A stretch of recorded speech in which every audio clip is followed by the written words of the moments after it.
महाशिवरात्रि का आध्यात्मिक महत्व। भारत के लोग भगवान शिव को मुक्तेश्वर और पाप कटेश्वर मानते हैं।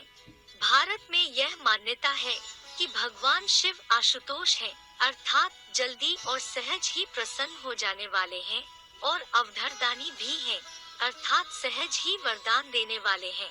इसी भावना को लेकर वे शिव पर जल चढ़ाते और उनकी पूजा करते हैं।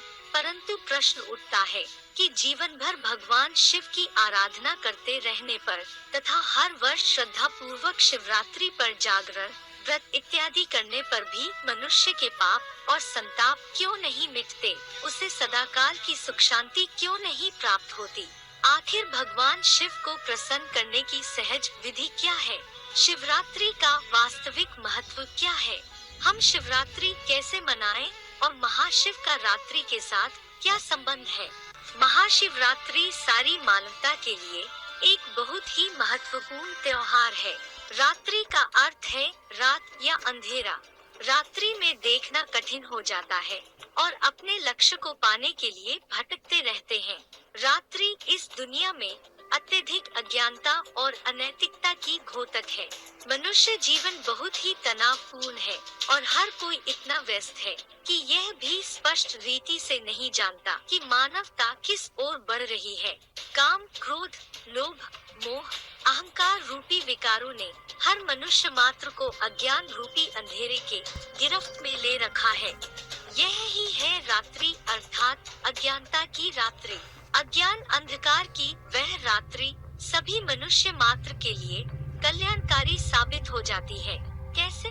गीता के कथनानुसार यदा यदा ही धर्मस्य, गीता के चौथे अध्याय का 7वां श्लोक, अर्थात जब जब होए धर्म की ग्लानि, बढ़े असुर अधम अभिमानी, तब तब लेत प्रभु मानुष शरीरा। महाशिवरात्रि पर मनुष्य ईश्वर के अवतरण की खुशी में मनाते हैं, परंतु उस ईश्वर को जानते नहीं हैं। उसका तो तुरीय जन्म है। हम मनुष्य आत्माओं की तरह वो जन्म नहीं लेता है जिसके लिए गीता में आया है। प्रवेश तुम, गीता के 11वें अध्याय का 54वां श्लोक, मैं प्रवेश करने योग्य हूँ।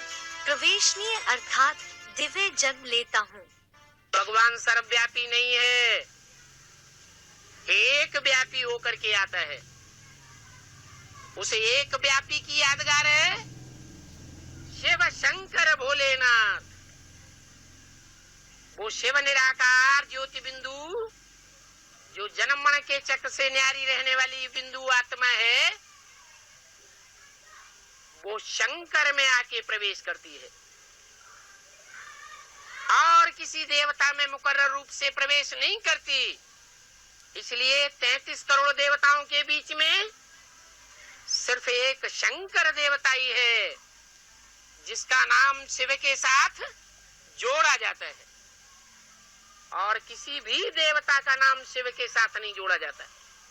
ज्ञान सूर्य प्रगटा, अज्ञान अंधेर विनाश, अर्थात जब काम, क्रोध, लोभ, मोह, अहंकार रूपी विकारों की गिरफ्त में मनुष्य फंस जाते हैं, जब मनुष्य अधर्म को ही धर्म समझने लगते हैं, ऐसी घोर रात्रि में भगवान आकर के हमें ज्ञान की रोशनी देकर जगाता है, जिसकी यादगार में शिवरात्रि के दिन जागरण करते हैं, अर्थात अज्ञान की नींद से जागना।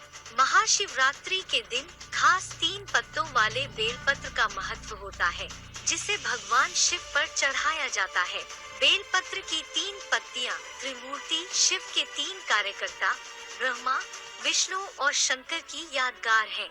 इन 33 कोटि देवताओं में सर्वोच्च 3 मूर्तियों द्वारा भगवान शिव प्रैक्टिकल में विश्व कल्याण हेतु कार्य कराते हैं, अर्थात ब्रह्मा द्वारा देवी दुनिया की स्थापना, शंकर द्वारा पुरानी आसुरी दुनिया का विनाश और विष्णु द्वारा देवी दुनिया की पालना। इस दिन मनुष्य उपवास करते हैं। उप माना नजदीक, वास माना बैठना, अर्थात प्रेम और श्रद्धा पूर्वक भगवान के निकट होना ही वास्तविक उपवास है।